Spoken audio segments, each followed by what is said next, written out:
Today we are discussing whether or not logic implies the existence of God. Today I've got Dr. James Anderson with me, who's recently wrote a paper, well, relatively recently, I think it was a few years ago at this point, but he basically lays out a complete argument, and we're going to talk about that today, that goes from the laws of logic to the existence of God. And so I'm really excited about this, not only because I've seen some of James, his work, and I've benefited from it personally, and I've seen some of the other interviews that he's done, and it's just it's an honor to have you here. So thanks for coming on the show. Oh, thanks for having me, Cameron. It's an honor. I understand that you're also a viewer of Capturing Christianity. You've seen some of the videos that we've put out here. Indeed. I won't say I've seen every one, but I've seen a number of them, and I really appreciate what you're doing.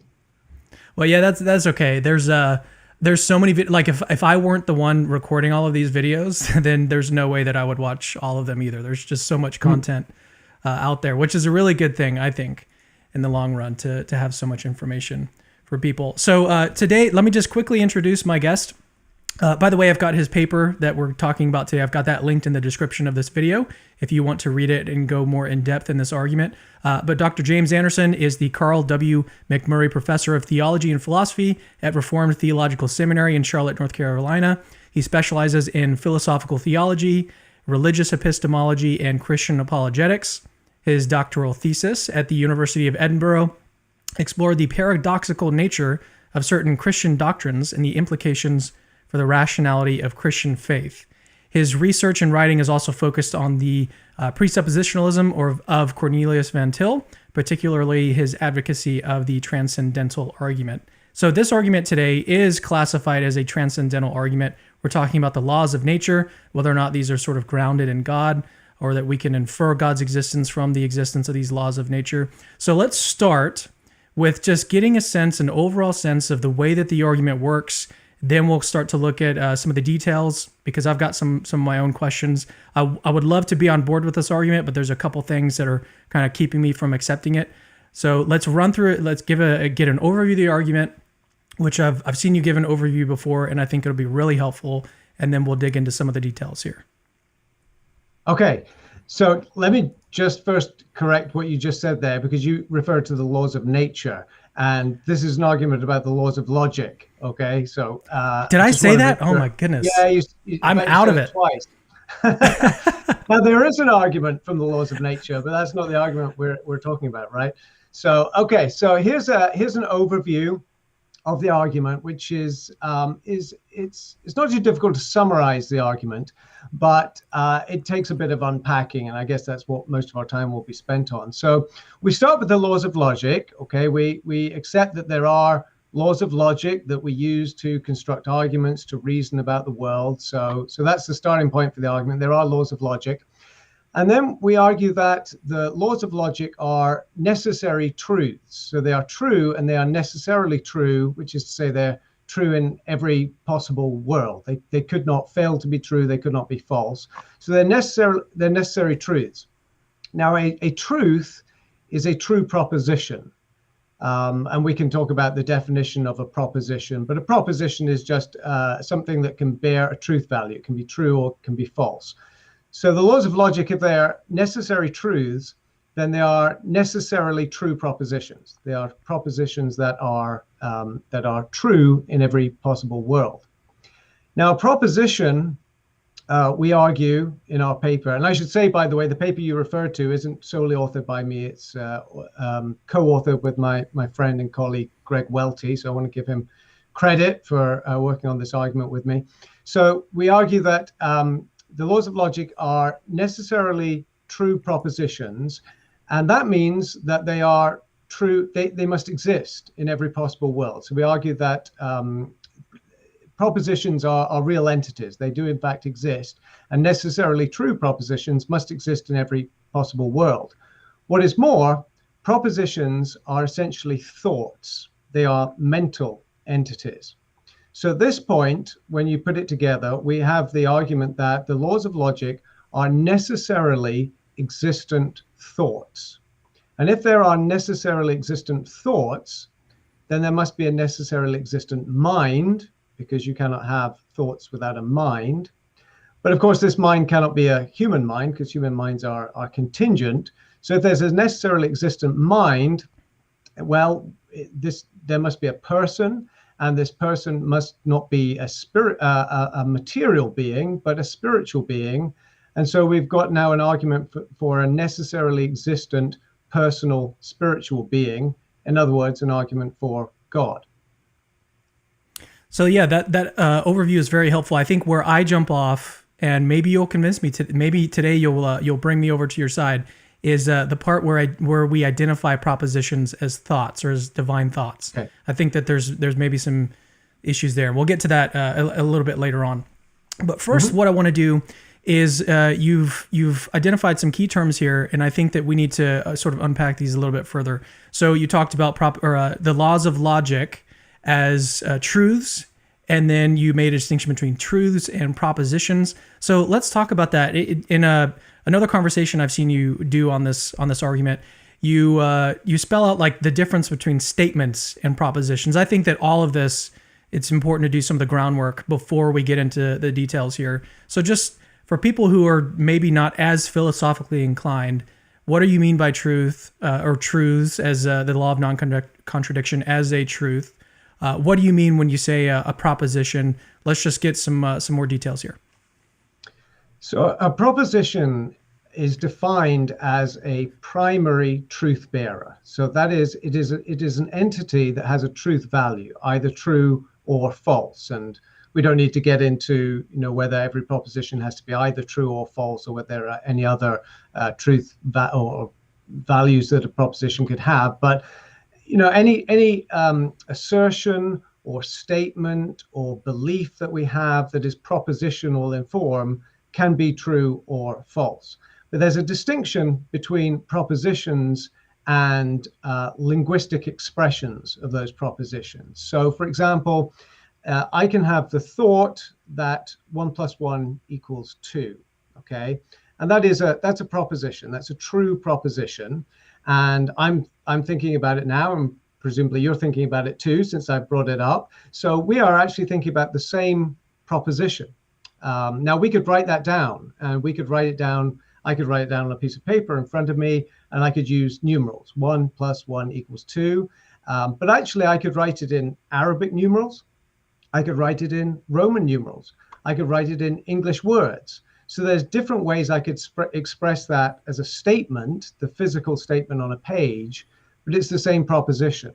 And it's the same proposition that would be written down. It's the same proposition that I'm believing, and it's the same proposition that you're believing. So there's this proposition, which is true, and we're using the example 1 + 1 = 2, and that is not identical to my belief in it, to your belief in it, or to any expression of it that we might write down or type up on a computer screen or whatever.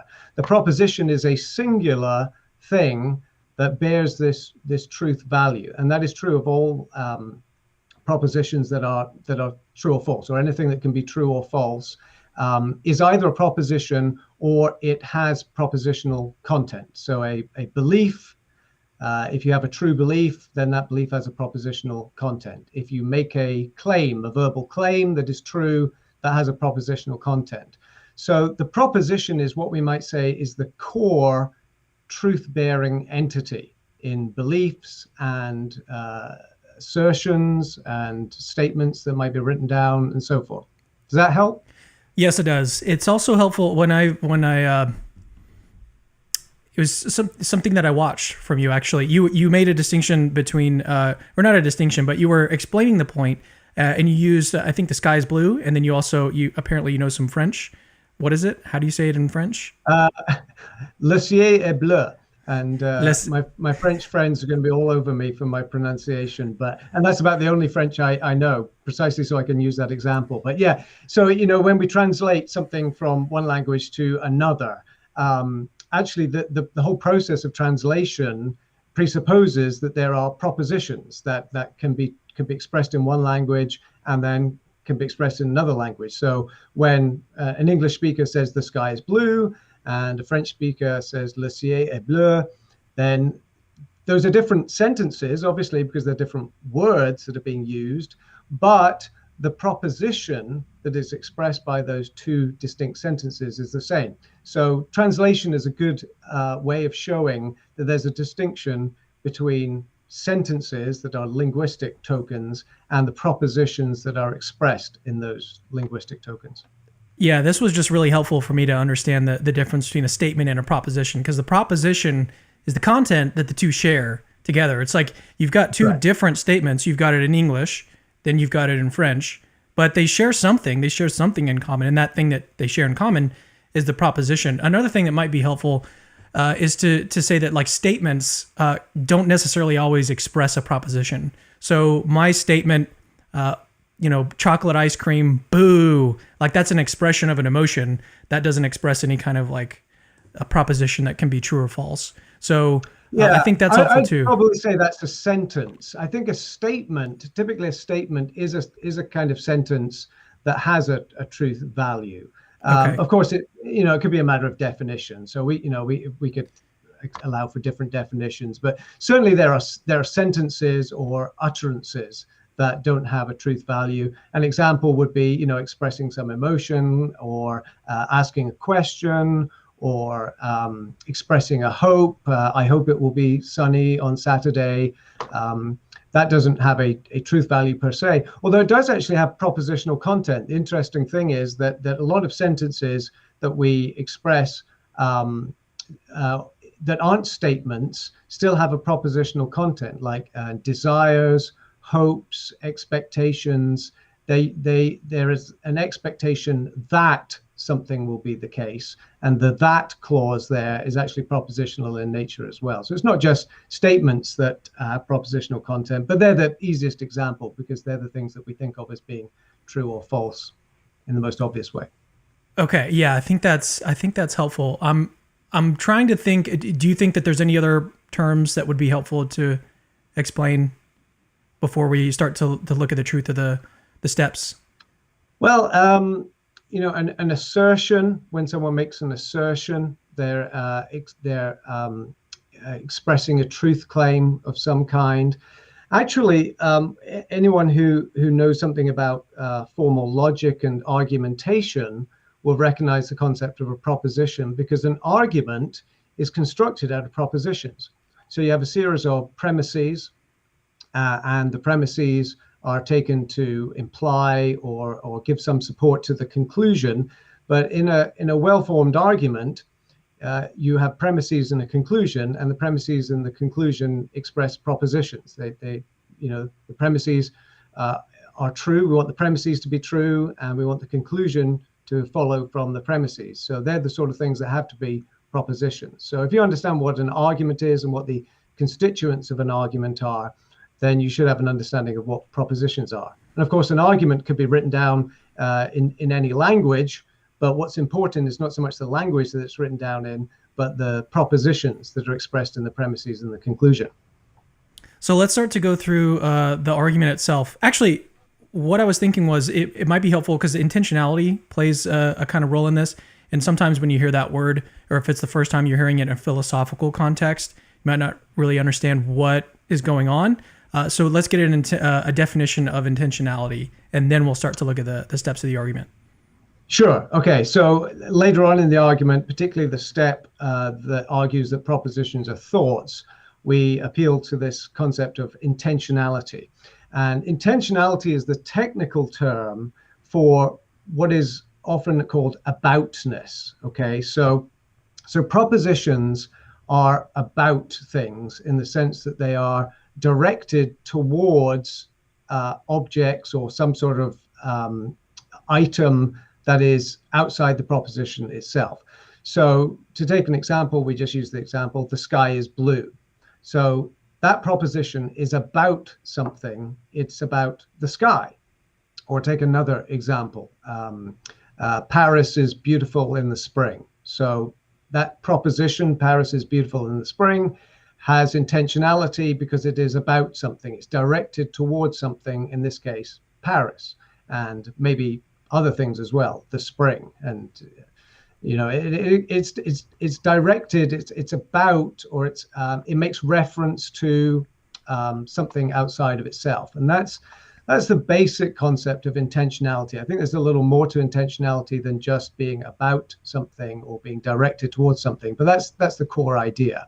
And anything that has propositional content, whether it's a belief or an assertion or a hope or a desire, has that aspect of intentionality. It is about something. It is directed towards something. It might not be an existing thing, by the way. You know, we make propositions about fictional characters or things that no longer exist. So I could make an assertion about dodos, even though dodos are now extinct, they no longer exist. So an interesting thing about intentionality is that it can be directed towards not merely actual objects, but possible objects as well. But it's still the same idea. Yeah, I think that's helpful. We'll get to that. The intention, that whole part of the argument is the part of the argument where I've got my concerns. So we'll get to that. But before we do that, let's just discuss some of the earlier steps because I'm on board with those steps. But nevertheless, I think it'd be good to discuss them and some possible potential objections that might come up. So the first step in the argument is to identify the laws of logic. I wanted to say laws of nature again. The laws of logic as truths. So could someone disagree with this? Could someone say that there just are no truths? Well, if they're saying there are no truths, then it seems as though they're expressing a truth in order to do that. The statement, there are no truths, is that a truth? If it is a truth, then you've got an immediate problem of self-defeat or self-contradiction. If it's not a truth, then we don't have to believe it, right?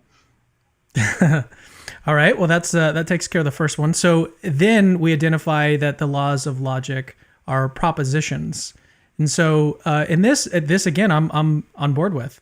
So, but how would someone object to this? Could they say that there are no such things as propositions? There's just only statements. There's linguistic expressions in different ways, but there's no one property that's shared by different statements. It's just we just have a bunch of descriptions, and that's all that we've got. Yeah. So, well, to back up a little bit, so we're hoping that someone will agree that there are laws of logic, or at least that we can speak intelligibly about there being laws of logic, like the law of non-contradiction. And these laws, it ought to be understood that they are true. So if someone expresses the law of non-contradiction, that no statement or no proposition can be both true and false at the same time, that law itself is expressing a truth. Something is true about these other statements. And we don't have to get agreement on the laws of logic. Actually, this is a point we make in our paper, that even if someone wants to disagree, they want to adopt a paraconsistent logic or a non-classical logic that doesn't observe the law of non-contradiction or takes issue. Nonetheless, if someone's willing to argue or reason at all, then they have to accept that there are some laws, there are some rules of inference or something like that that are necessarily true, that allow us to move from premises to conclusions in valid ways. So we don't have to agree on the laws of logic. We just have to accept that there are certain laws of logic that are necessarily true. Now, the next question is, so a truth is by definition a true proposition. Okay, that's just what we mean by a truth, a proposition that is true. It's sort of shorthand for saying that it's a true proposition. But then the question arises whether propositions really exist or not. And that's a really important part of the argument. Okay, so if you accept that there are truths, then you're accepting, according to the way that you just define your terms, is that if you accept that there are truths, or that the laws of logic, like the law of non-contradiction, is true, then you're accepting that there is a true proposition. And in this case, that we have a necessarily true proposition, which we'll get to that in a little bit, because there's an objection that could be raised about the sort of scope of these laws of logic and whether or not they're metaphysically necessary or whatever. So there's a question there. But so I guess the distinction that you're making is between a true proposition and then whether or not propositions actually exist. So someone could be a fictionalist. Is that kind of where you're going here? Is that someone could just deny that there's any propositions? Yeah, there are different options here. So once we define a proposition as whatever it is that can be true or false, the question then is, do propositions exist? Now, one one option is no, propositions don't exist. That this would be a fictionalist account that it's just a useful way of speaking about things. And then there are various realist views about propositions that would identify propositions with different kinds of things. So you could identify a proposition with a sentence. So you could say a proposition is just a sentence that's a concrete expression of something written on a page or programmed into a computer or something like that. So that'd be one view of propositions, that they have to be concrete expressions of something. Another view would be that they are human thoughts. This would be a conceptualist view, but a human conceptualist view, that propositions are just human mental constructions.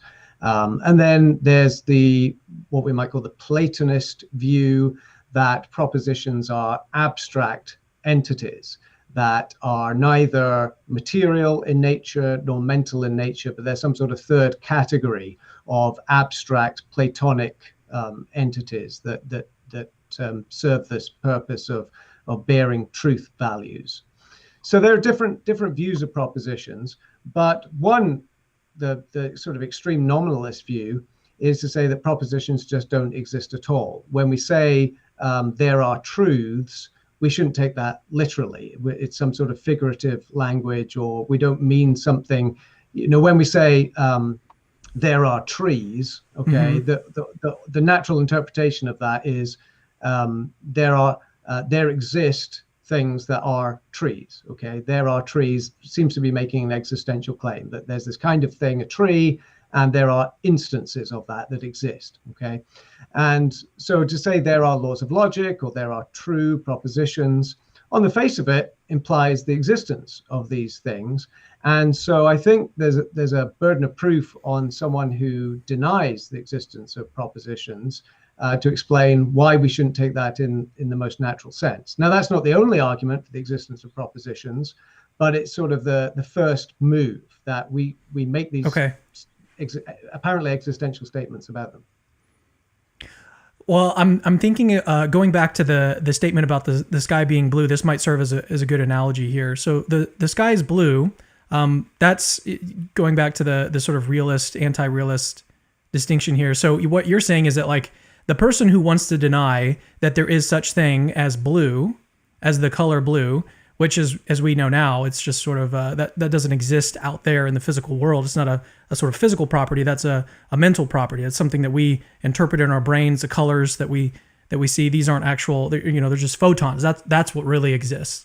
And so what you're saying is that if you want to be someone like someone who denies that there are colors, then it's on you. It's incumbent on you to give an argument for that, to give some kind of, and that's what scientists do with photons and everything. Like, they've got some reason to support this position that they've got, that there are no colors, even though it seems like there's colors. So what you're saying, so like the person who wants to deny that there are propositions, you've got to provide some argument, because it just seems like there are propositions based on just everyday normal language and the way that we talk. And does that analogy help at all? Yeah, that's part of it. The first move, as I suggest, is that we do make seemingly existential statements, existential claims. We say there are laws of logic, there are true propositions, there are mathematical truths. Okay, we could use mathematics example. I mean, there are an infinite number of mathematical truths. So every time we say there are such and such, on the face of it, that's implying. So there does seem to be a presumption in favor of the existence of these things. But there are other reasons to think that that propositions are actual entities. One is because it explains mental agreement. So if I believe that 1 + 1 = 2, and you believe that 1 + 1 = 2, then we would say we believe the same thing. Okay, there's something that we believe together. There's a thing that we believe, right? And we're agreed on this. So what is that thing? Okay, my belief is not your belief, because obviously my mind is distinct from your mind, and your mental events are distinct from my mental events. So we don't have the same belief, but we are believing the same thing. There's something that is in common between our beliefs. And my argument is that that thing is a proposition. If we say that there is really no thing that we both believe, then what does it mean to say that we believe the same thing? What is mental agreement if not our both having the same mental attitude towards a proposition? So that, that's another example that propositions play the role of being the objects of our beliefs, of our thoughts, of our assertions, and so forth. We need these objects, these propositional objects, in order to explain things like common beliefs and translation, as I spoke of earlier, to translate from one language to another. Well, what is the content? There has to be some content that has been translated between the sky is blue and le ciel est bleu. That content is a proposition. And if you say, well, there really are no propositions, then there's no content to be translated. So what are we really doing? If there's no content to our translation, is there a translation at all? I like that. I also really like saying that you were going back to something you said earlier about the realist and anti-realist positions on propositions. At this stage in the argument, you're not arguing for any particular realist view of propositions. You're just arguing for realism, sort of simpliciter. So I think that's a helpful distinction too, is that like you don't have to subscribe to Dr. Anderson's view of divine conceptualism at this point. You can just agree. You could be a Platonist. You could be some other type of realist about propositions. You don't have to subscribe to any particular view at this point. You were just looking at the arguments for in favor of the actual real existence of propositions in some sense. And so it doesn't necessarily commit you to some view, at least yet, that you don't want to agree with. I think that's important to point out. Okay, so we've got the propositions is just we make sort of these existential claims. Is that the way that you put it? That sort of entail or at least presuppose. Yeah, they seem to be existential claims. Yeah, because they have the same form as there are cars in the parking lot. There are this, there are that. There are truths. There are laws of logic. Yeah. Okay, that makes sense. I mean, I'm pretty sure I've said that in the past. I've said like there is such thing as the law of non-contradiction. Something like that. That does seem to. Yeah. Okay. There's that. All right. And then the argument from is it mental agreement or what? How did you? What's the name of this argument? Or common beliefs, shared beliefs. So if you and I say we believe the same thing, then that implies that there is a thing that we both believe. We have distinct beliefs, but there's one thing that our beliefs are that have the object of our beliefs or the content of our beliefs. Exactly. Once you say there is a thing that we both believe, then that thing is implied that it's real, that it's some sort of propositional content to our beliefs. So that's two arguments. Do you have a third? I'm a fan of threes. Do you have a third argument that you can give us really quickly? Oh yeah, I got three. So another argument would be an argument from what is called property attribution. And the argument here is that in order for something to bear a property, it has to exist. This is sort of a metaphysical assumption. It's not beyond controversy, but I think it's a fairly intuitive one, that if something has a property, then that thing has to exist. So take, I think, an uncontroversial example. The ball is red. Okay, the ball is red. You've got something, and you're attributing a property to it, redness. Now, the ball can be red only if the ball exists. You can't have something bearing the property of redness if that thing does not, in fact, exist. So in order to attribute a property, redness, to a ball, the ball has to actually exist. And what goes for balls goes for propositions, because propositions have properties. They have the property of being true or being false. And so the argument is that if, let's say, the law of non-contradiction, we'll say the law of non-contradiction is true, it's a proposition that is true. Well, in order to have truth, or in order to bear the property of being true, it must exist. So that just kind of falls out of it. Another kind of argument. It's what we might call the an argument from the ontological preconditions of property attribution or property bearing.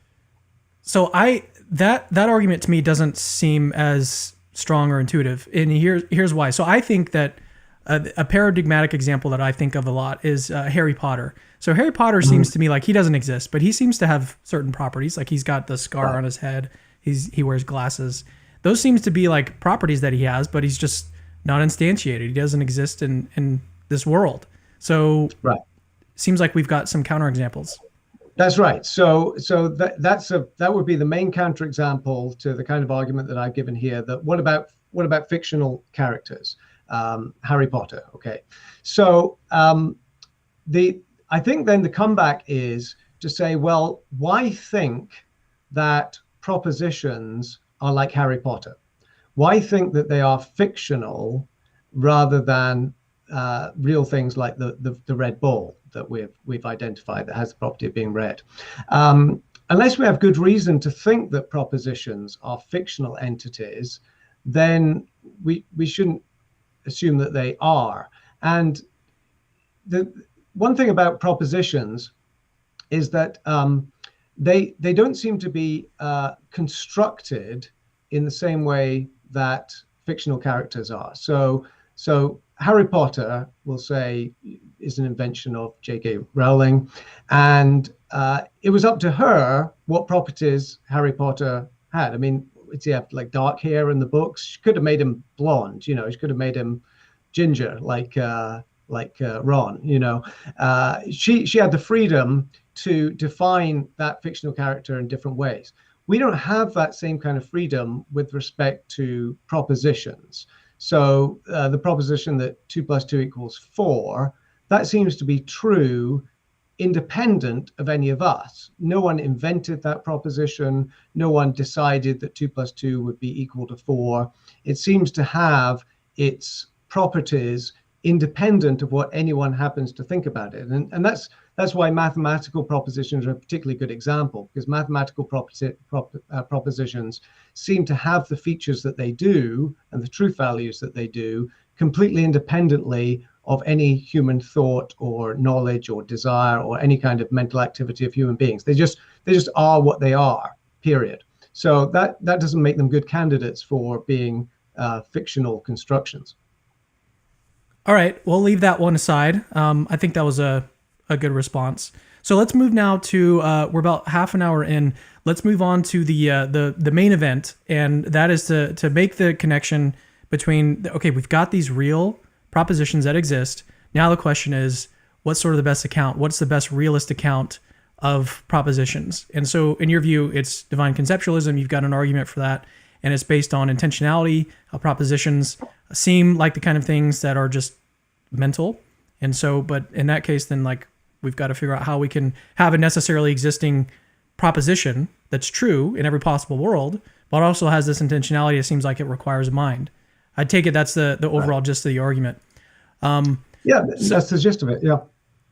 Okay. There's sort of two steps there. One is arguing for the necessary existence of these propositions, and the other is arguing that they are thoughts. So you need both aspects in order to get to the divine conceptualist conclusion. So the first, actually, you can do them in either order. But well, actually, go ahead. I've actually got an objection, and this is completely related to the first one that you just pointed out, how you've got to argue that these propositions are necessarily true. So one of the objections that I've seen, I've been interacting a lot with Alex Malpass's work. He's got a paper that he recently published in response to your argument, which I understand that you've actually had some personal interactions with him about this paper.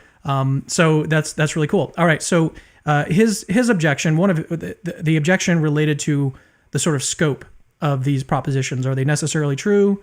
And then in what sense are they necessarily true?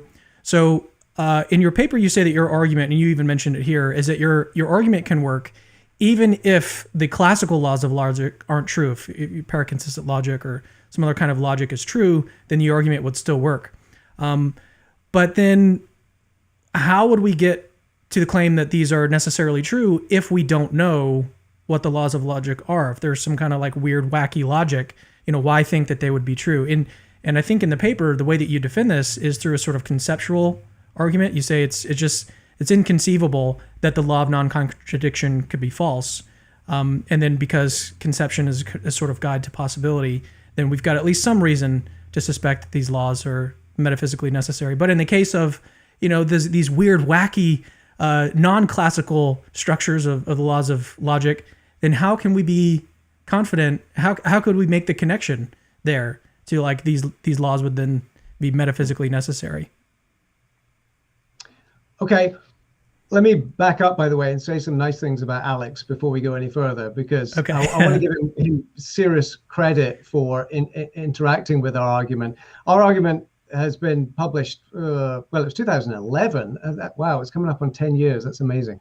And we've, there have been a number of responses to it, but I think Alex's critique of our argument, which was recently published in Sophia, is the best, the most thoughtful, well-constructed interaction with our argument. And he's incredibly sharp and thoughtful and very respectful in wanting to understand the argument, and he's not taking cheap shots. So I just really appreciate the attention that Alex has given our argument. So to go back to the objection, it has to do with the necessity of the laws of logic, whether these laws of logic are necessary truths. So in the argument, or in the paper where we lay out the argument originally, we talk about the classical laws of logic. So the law of non-contradiction, law of excluded middle, law of identity. And we say we can take these as paradigms of laws of logic. And if you accept these, then you would recognize that they are necessary truths. And we give a little argument from conceivability. We say you cannot conceive of a world in which the law of non-contradiction is false. So it's not merely that it's true, but that it's true no matter what, even if the world had been different than it is, if the Nazis had won the Second World War, or if Caesar had been defeated. You could think about these alternate histories, these alternate worlds. The law of non-contradiction would still be true in all of those worlds. We cannot. I think we say something along the lines of, you can't conceive of a world in which trees both exist and do not exist. A possible world in which there really are contradictory states of affairs. So that's just a simple way of trying to bring out people's intuitions that laws of logic, particularly a paradigmatic law like the law of non-contradiction, are not merely true, but necessarily true. They're true in every possible world. Now, certainly someone can come back and say, oh, but there's serious philosophical debate about the laws of logic, particularly the law of non-contradiction. I mean, there's a major debate among logicians about whether we should accept classical logic or paraconsistent or non-classical logics. And we acknowledge that in the paper, and we say, okay, suppose that you don't accept the law of non-contradiction, or you don't accept the classical laws of logic. There will still be some laws of logic that you accept, and you will have to conceive of those laws as necessary truths, because that is how we do logical deductions. In a deductive argument, the conclusion has to follow necessarily from the premises. That is to say that the premises necessitate the conclusion. And once you've got some rule that allows you to move from premises to conclusion in a necessary way, that rule is reflecting some sort of necessary truth, some necessary truth connecting premises to conclusions. So the long and the short of it is that even if you accept an alternative logic, a non-classical logic, there are still going to be some logical rules of inference that you accept that are not contingently true. They're not simply true in this world, but they're true in every world, because that's how you're able to get entailments out of these rules of inference. And even then, we don't even need laws of logic, honestly. Any necessary truth will do. We focused on laws of logic in the paper because we thought it was kind of nice to be able to say, if you accept there are laws of logic, then you ought to accept the existence of God. Because, of course, a lot of critics of theism want to say there's something illogical about it, or we've got some logical argument against theism. So it's a nice rhetorical move to be able to say, well, if you accept there are laws of logic, then you ought to accept the existence of God because it follows from the existence of the laws of logic. But strictly speaking, the argument can be run from any necessary truth. So to nitpick about the laws of logic is in fact a distraction from the core of the argument, which is basically an argument from the existence of necessarily true propositions. And you could use mathematical propositions, 2 + 2 = 4. You could use certain other propositions like it's necessarily either trees exist or they do not exist, or necessarily no object can be red all over and blue all over at the same time. There's a whole range of necessary truths that we could pick on, and you only need one. That's the beauty of the argument. You just need one necessary truth to run the argument.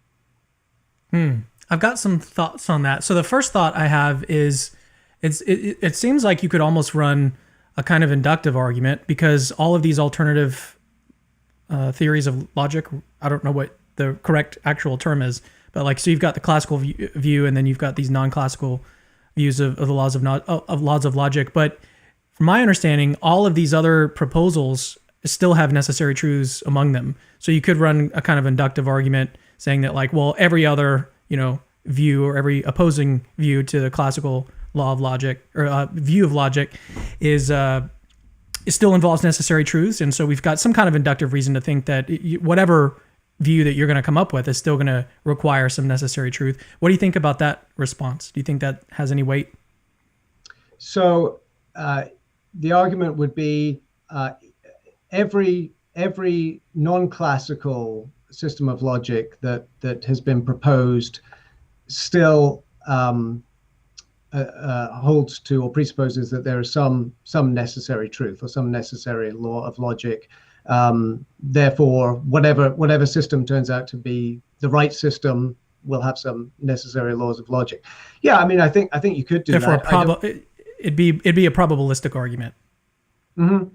Yeah, I mean, I think I think I'm making a stronger claim that any system of logic must have some necessary truths in it, because it's going to have rules of entailment, and entailment is also always a necessary relation between a premise and a conclusion.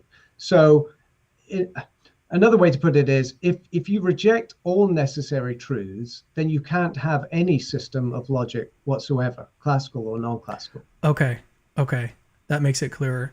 So the other thing you said was, well, we don't even need the laws of logic. We could just take any necessary truth. But to me, I think that we would still need the law of non-contradiction in all of these cases, because take the proposition no man is taller than himself. You could say no man is taller than himself and some man is taller than himself. That expresses an explicit contradiction. So, but in that case, you need the law of non-contradiction in order for that truth to be true, in order for that original necessary truth to be true in the first place. So it seems to me like you still need the law of non-contradiction for that response. Okay, I need to understand what your claim is here, that we need the law of non-contradiction for our argument, or we need the law of non-contradiction just in general? For the way that you responded to this objection. So the objection was, it was one of the responses that you gave. The second response was, we don't necessarily even need these laws of logic. It was just, this was a kind of nice thing that we were doing for people who want to argue against, theism. So the laws of logic, though, we don't necessarily need that. We just need one necessary truth, and then the argument is up and running. And so what I was attempting to point out is that in the case of these other truths that aren't based on the laws of logic, these other necessary truths, you even gave the example of mathematical truths, 2 + 2 = 4.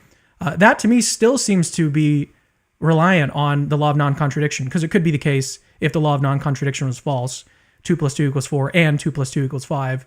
So, which in that case, it would be false that 2 + 2 = 4. So to me, it seems like we'd still need some law of logic if you want to say that if there is some necessary truth. But maybe I'm confused. I don't. So take the example of 2 + 2 = 4. Okay, so 2 + 2 = 4. That's a truth, And I think it's a necessary truth. I don't think there's any possible world in which 2 plus 2 is not equal to 4. Now, you're suggesting, well, I still have to accept that 2 plus 2 equals 4, and it is not the case that 2 plus 2 is not equal to 4. So I have to accept that that is true and false. Well, strictly speaking, I don't.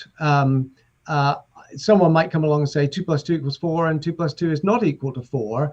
But as long as 2 plus 2 equals 4 is still true and necessarily true, even if in some circumstances it's also false, in other words, it violates the law of non-contradiction, that's irrelevant as long as I can say it's true and it's true in every possible world. Classical logic's a tricky thing. I accept the classical laws of logic, but in recent years, I've taken non-classical logics more seriously. There are actually some quite formidable responses to the obvious objections that we have to classical logic, such as, someone says, I don't accept the law of non-contradiction. And we think, well, that means that you accept any contradiction. For any statement that I make, you could say that statement is also false, and I have to accept that. Actually, that doesn't follow. Just because you allow for some contradictory truths, it doesn't mean that you have to allow any contradictory truth. Maybe there's some sort of class of truths that allow for contradictions, and all other truths don't.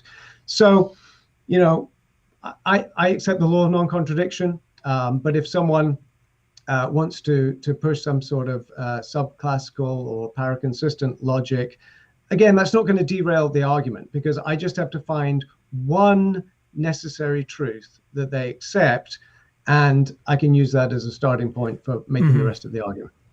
Okay. Yeah, I'm on board with that. I concede the point. Okay, so let's move on to the next stage. So the first part was at least where we're at right now, was established that these propositions are necessarily true.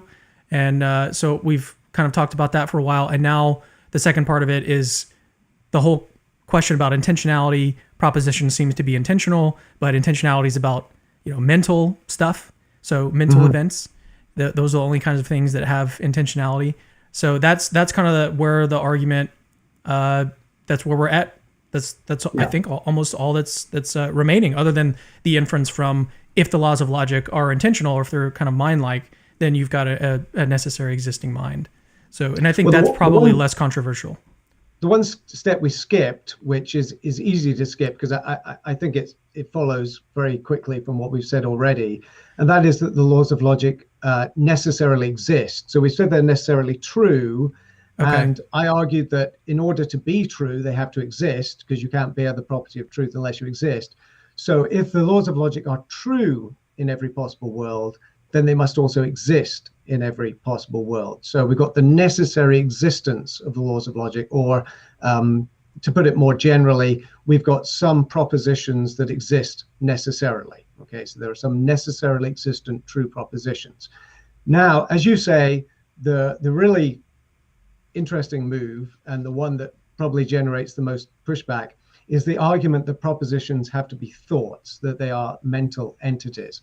And so really the core of our argument is that propositions are intentional in the sense that they have this property of aboutness or directedness, and that intentionality is a distinctive mark of mental entities.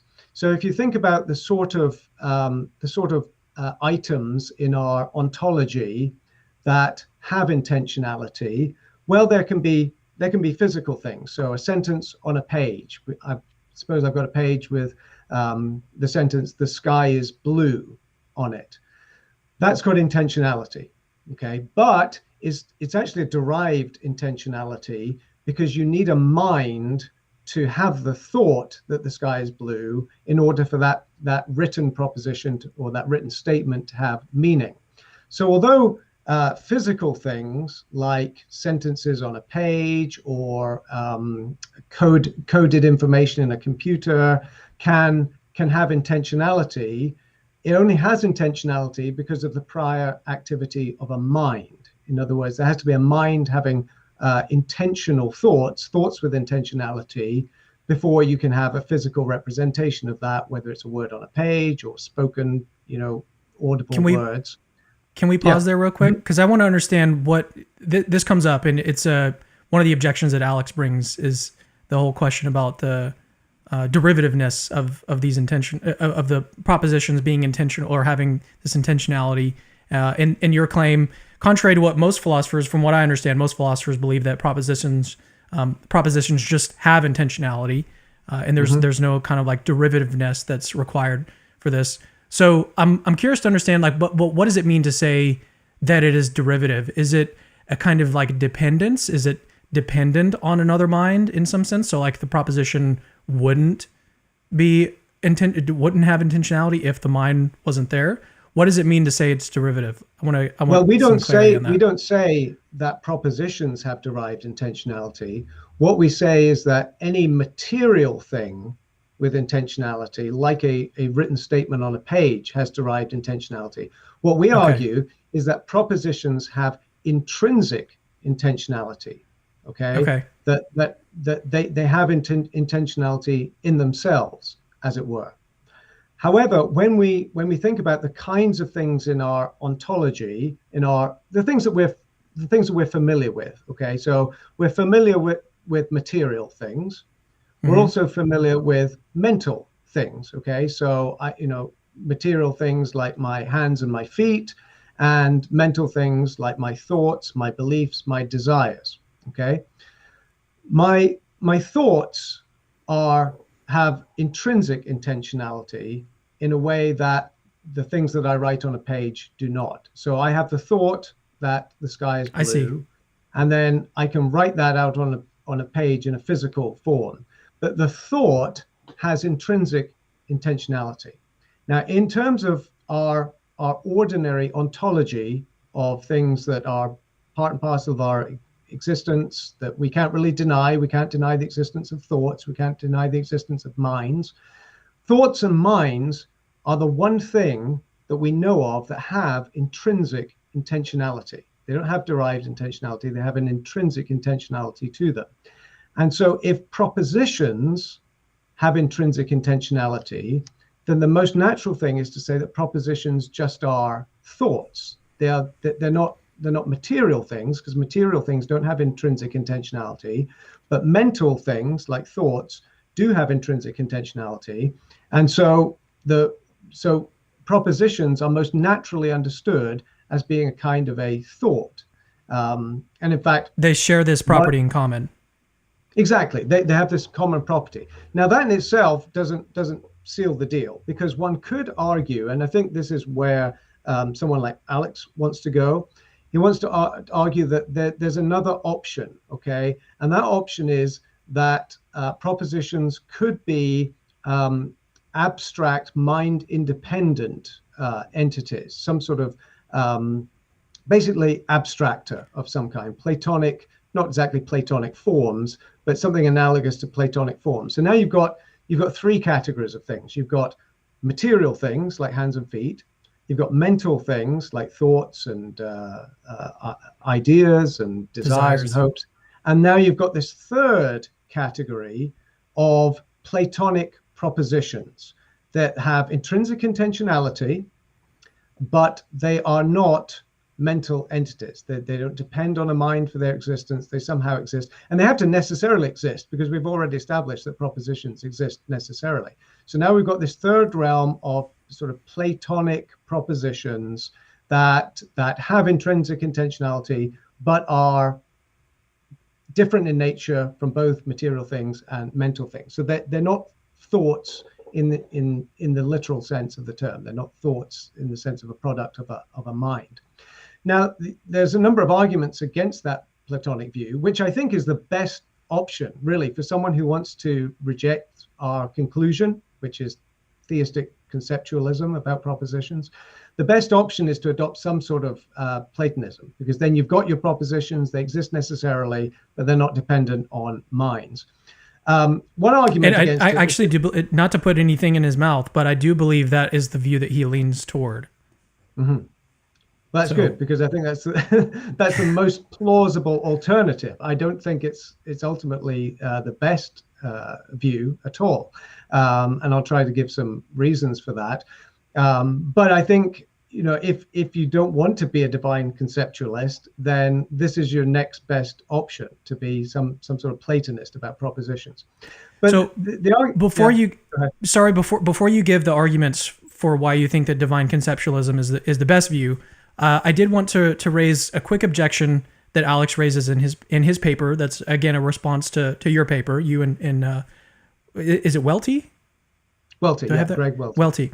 Yeah, Greg Welty. The paper, he's written this paper in response to you guys, and it was great. As you mentioned earlier, it was a very good paper. It was fun to read. I even I just had a phone call with him just to kind of get some clarity on some of the things that he argued in there, because it's just really fun to think about. So, but here, one objection that he gives is that it hasn't really been sort of adequately defended that the only the only things that can have intentionality are mental things. And so he gives this account. I forget actually who espouses this view, but what he argues, this view says that information is about other things, but it's not mental. Information is not mental. So it seems like information has intentionality. So we've got this class of things that is non-mental, but also bears the property of intentionality. So it seems like we do have some examples of non-mental things that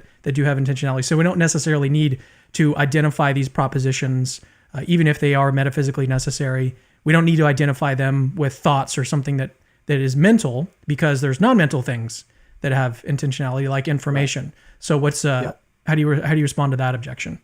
Yeah, so what Alex is doing there, among other things, is he's appealing to Fred Dretski's view that intentionality is just information, and that physical things can contain information. So a fairly common example would be a thermometer, one of these old-fashioned thermometers with the fluid that goes up and down, and that gives you information about the temperature. It's about the temperature, but it's just a physical thing. There's no mind there. There's no mentality.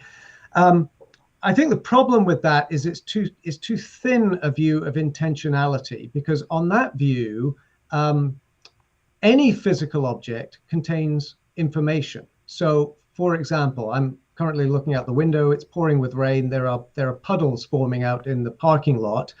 That puddle I'm looking at a particular puddle. It contains information. It actually gives information about the shape of the ground underneath it. That's the kind of physical information that is in view here. The puddle, the shape of the puddle, represents information about the shape of the ground underneath it.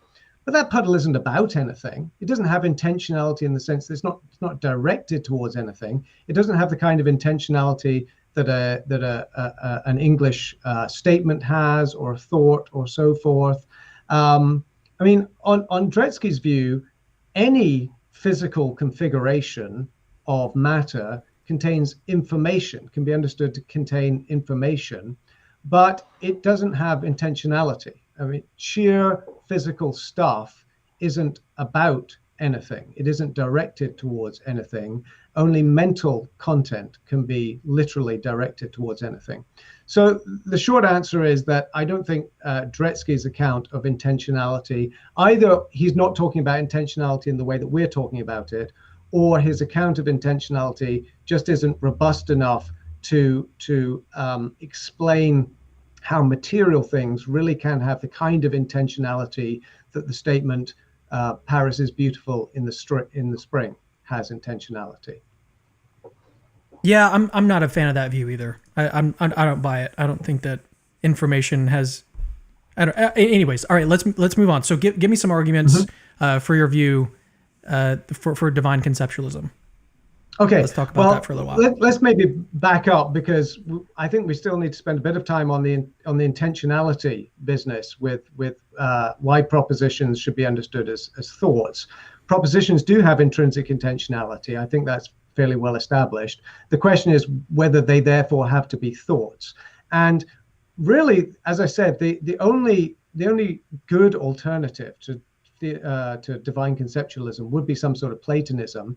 But the problem is then you're violating a principle of ontological parsimony, because now you're having to posit that there's this third category besides thoughts and material things that we need to accommodate propositions. And what's more, it's a rather esoteric and unfamiliar realm of Platonic abstracta that exist, have their own existence alongside material things and mental things.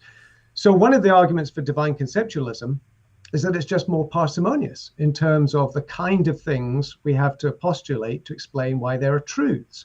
We say there are thoughts. We already have this ontological category of thoughts. No one wants to deny that there are thoughts and minds, except maybe the craziest species of eliminative materialist who really wants to deny that there are minds and thoughts. But ordinarily we accept that there are such things as minds, there are such things as thoughts, and then we can fit propositions into that category.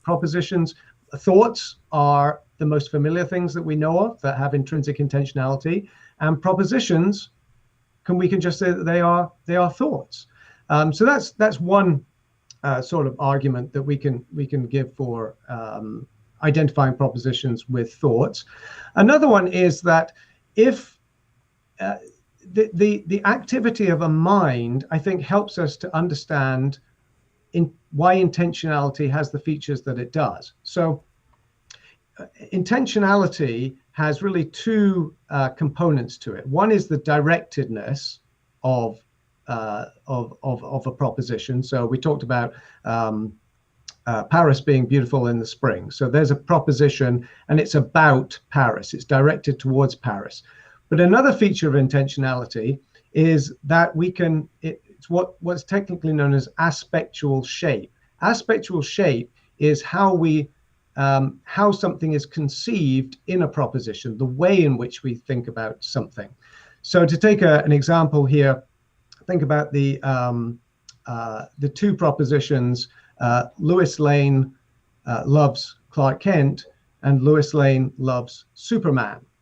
Now, in a sense, those are expressing the same fact of the matter. They're referring to the same person, Clark Kent to Superman being the same person, but they're referring in a different way. So Lois loves Clark Kent is not exactly the same proposition as Lois loves Superman. Okay, so you're conceiving of this person as Clark Kent or conceiving them as Superman. There's two different kind of thoughts there, and that's another distinctive feature of propositions, that not only are they directed towards things, but the things that they are directed towards can be conceived in one way, or they can be conceived in another way. There are different ways of conceiving the object or the referent of the proposition.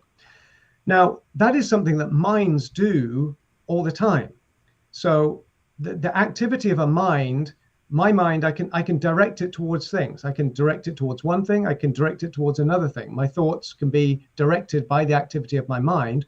What is more, my mind has the power to think about something in one way and think about something in another way. I can conceive of an object in one way or conceive of it in another way, sort of like the Clark Kent and Superman example. The referent is the same, but the way in which I'm thinking about it is different. And we could run through various examples of how a mind has this power, on the one hand, to direct attention towards certain objects of thought, and also to conceive of them in a certain way. Now, if propositions have those kind of features of directedness and aspectual shape, then if they are thoughts, then that perfectly explains why they have those features, because that's just the sort of thing a mind can do. The problem with a sort of Platonic realm of propositions that aren't thoughts, aren't minds, we have no deeper explanation for why they have intrinsic intentionality, for why these propositions are about certain things, why they are directed towards certain things. If there is this eternal, necessarily existent proposition that the sky is blue, well, what is it about that abstract entity that directs it towards a sky or to a color or anything else that these propositions might be about? So I think conceiving of propositions as thoughts explains why they have this intrinsic intentionality, this directedness and aspectual shape to it.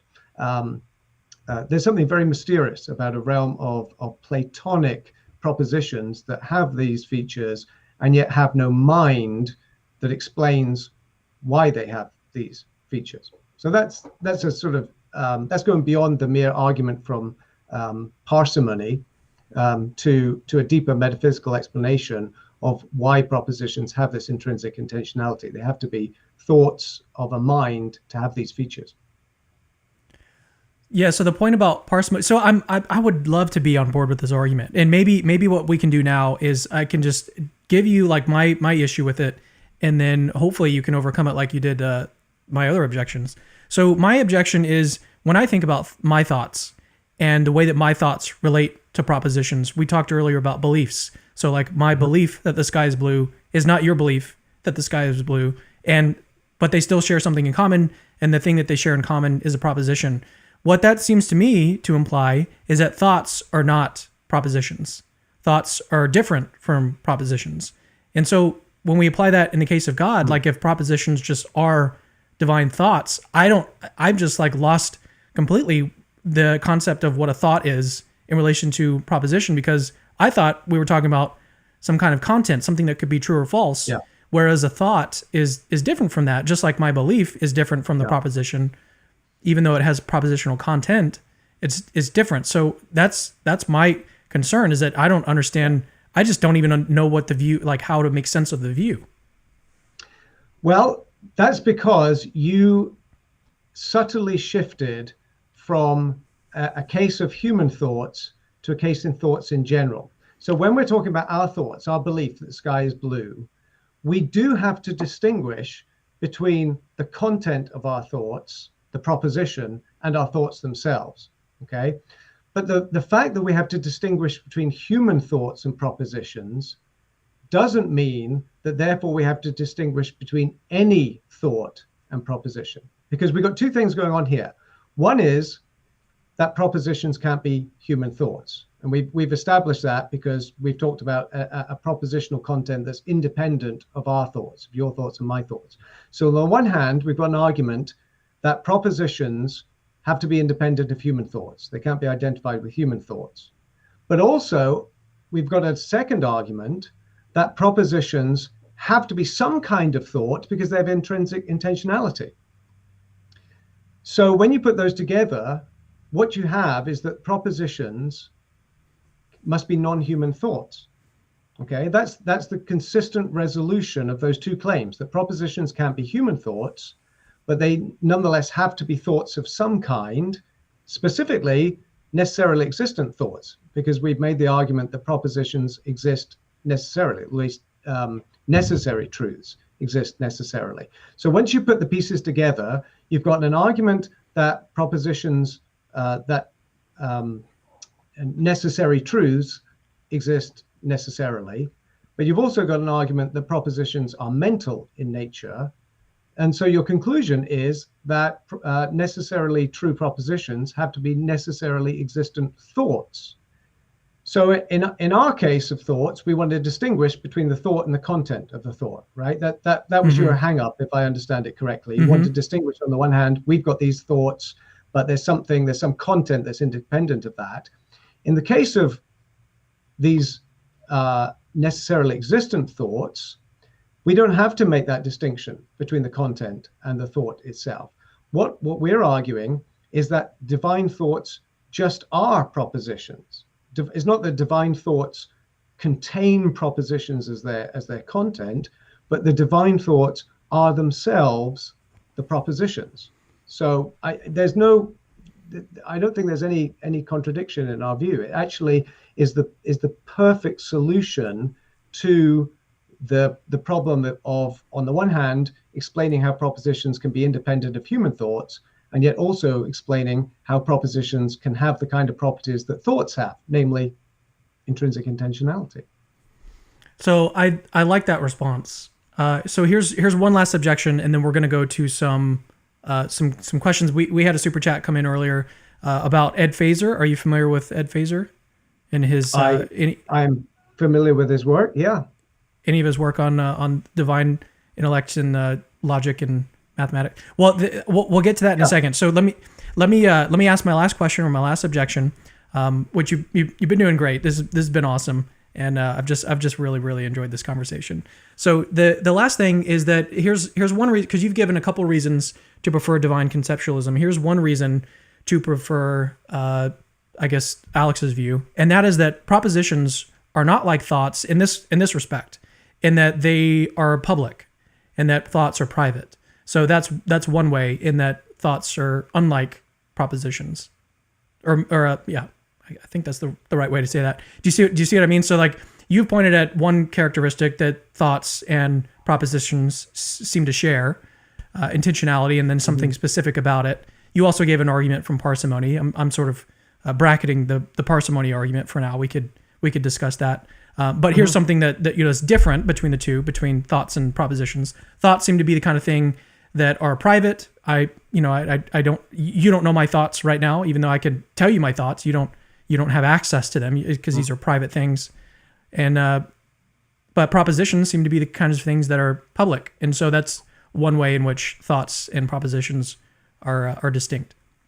Yeah, I don't see that as a particularly difficult problem. I mean, your thoughts are certainly private in the sense that you are party to your mental states in a way that I am not. But of course, the content of your thoughts can be shared with me. So you I say to you, think of a number between 1 and 10. Okay, that's private to you. And then I say, tell me the number, and you say 7, because of course it's always 7. Studies have shown people always think of the number 7. And now I know it. Now it's your thought is now public. Okay. Well, we can apply that same principle to God. And this is just what theists like you and me call divine revelation, right? When God's thoughts are made public and we have access to those thoughts, that's just what we call divine revelation. So we might say that when we come to know a proposition, we are just thinking God's thoughts after him. Okay, so God has the eternal thought that 1 + 1 = 2, and that is revealed to us by some means. It doesn't have to be a scriptural revelation. There's all manner of means of divine revelation. We might just call it natural revelation, the fact that we know 1 + 1 = 2. But that's in that case, a divine thought has become public because we have access to it. Now our thoughts have the content, or they are reflective of that divine thought. So I don't think this public-private argument really has any mileage to it. God's thoughts are private only in the sense that we might say God has direct access to his thoughts, but insofar as God reveals his thoughts to us, and our thoughts then, as it were, reflect God's thoughts on a finite level, now they've become public. God's thoughts have been replicated in our thoughts, and I don't see what the problem is. Okay, let's get to some questions. So we've had a really great discussion, but let's get to some questions that you guys are asking in the live chat. If you have one for us today, then just leave it.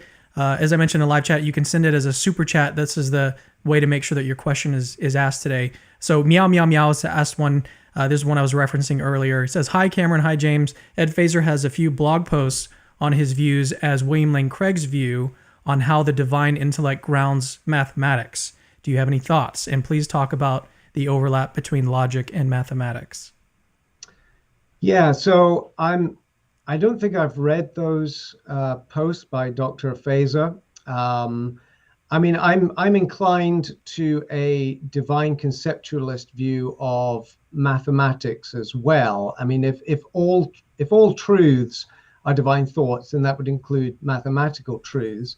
There's another question about how we conceive of numbers. Numbers are abstract objects, but they're a different kind of abstract object than a proposition, the number 2, and whether we should understand numbers as divine concept, or whether there's some deeper correspondence that numbers are actually grounded in the nature of God in some way. I'm honestly not sure about that. I it's not an area that I've given enough attention to.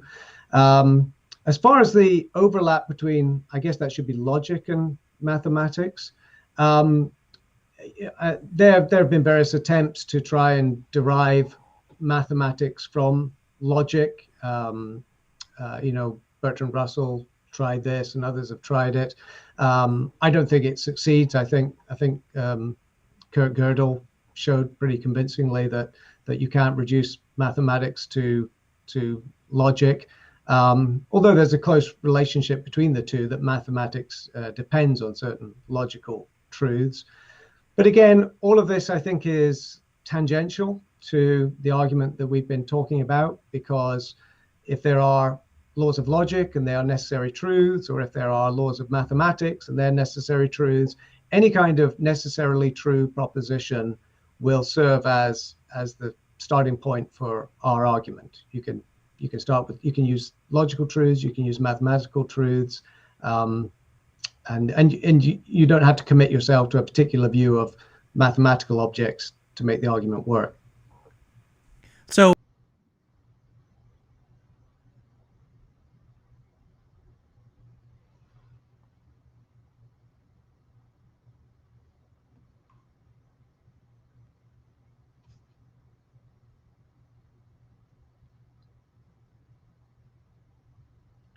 Cameron, I can't hear you right now. I don't know whether there's... sorry, I accidentally... Okay, that was your fault. All right. It was. I don't lip read. That was my fault. I pushed Sorry, I pushed the wrong button.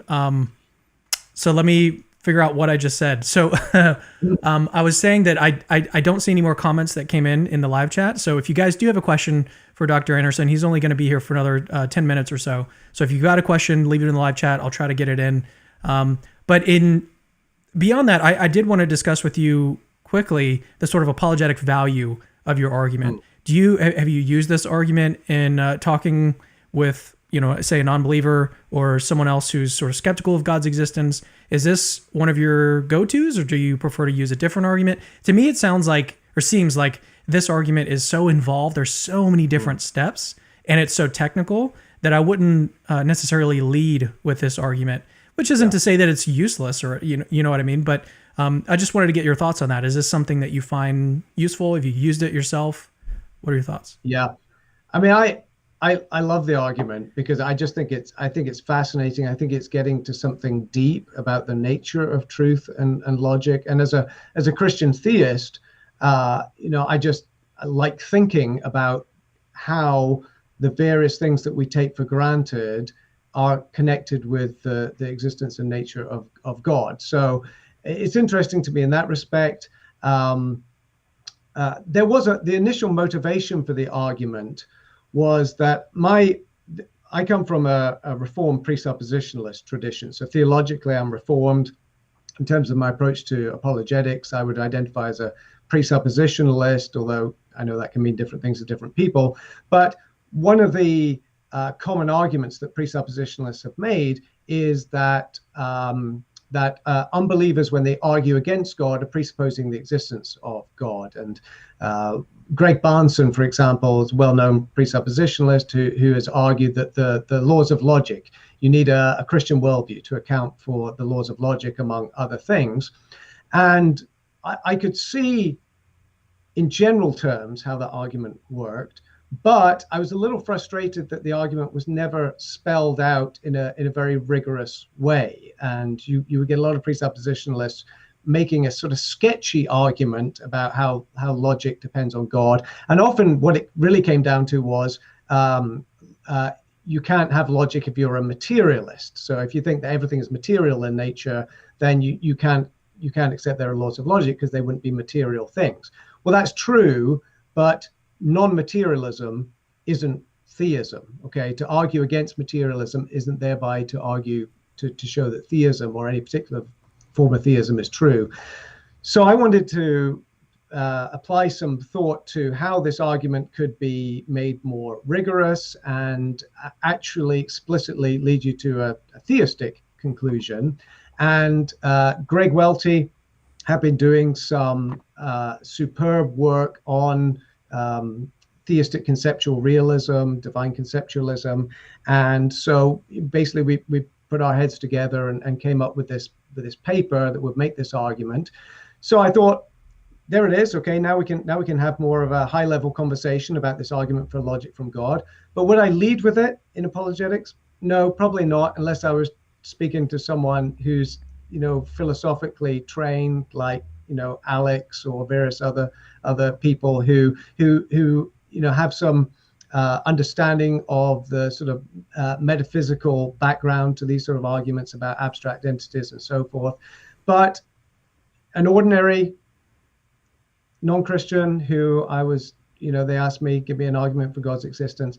I'm not going to lead with this one, to be honest. I'm more inclined to use a version of the moral argument, or maybe an argument from the orderliness of the natural world. And I think these tend to be the laws of nature. The laws of nature, yeah, what is it that accounts for the contingent existence and orderliness of the physical universe? I think that's generally more accessible to people who aren't used to thinking, aren't trained to thinking in terms of abstract metaphysical arguments. Because oh my gosh, that's, this argument does get into some pretty deep metaphysics, philosophy of mind, nature of propositions, and so forth. So it's not for everyone. Let's say that.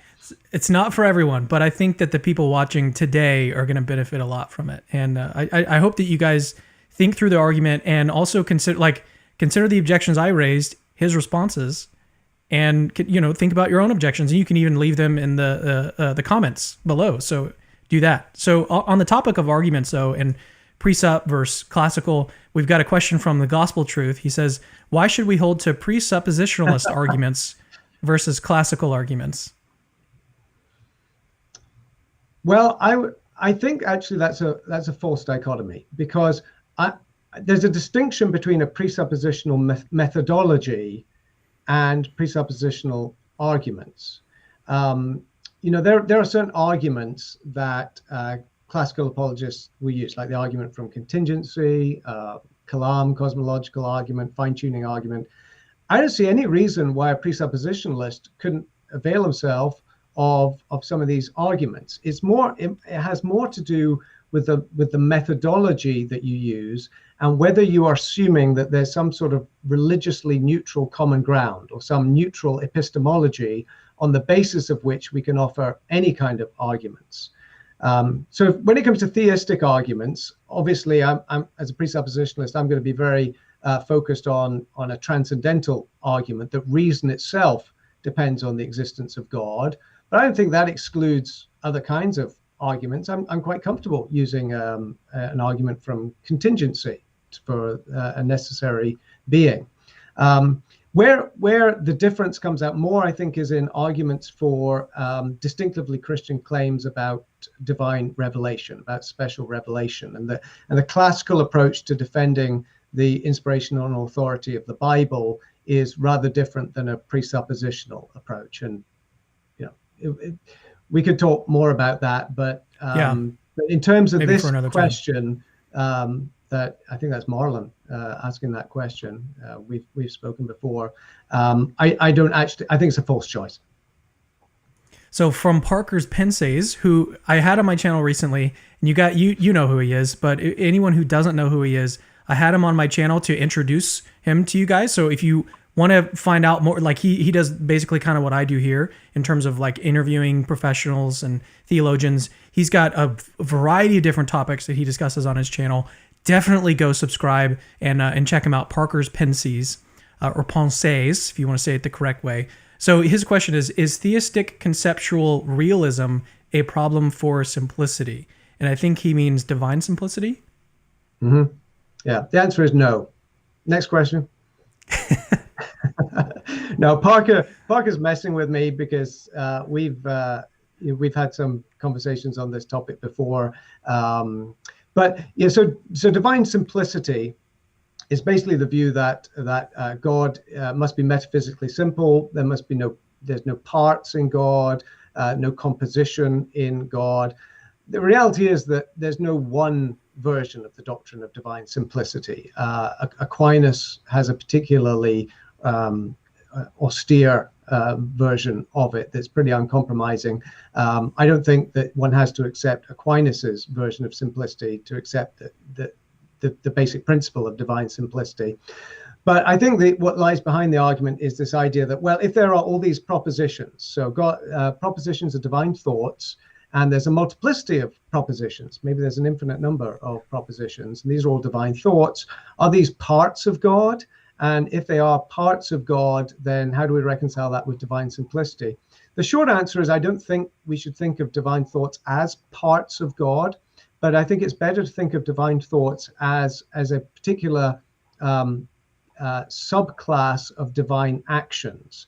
So anyone who accepts divine simplicity, even a Thomist, is going to accept that God performs actions, that God acts in various ways.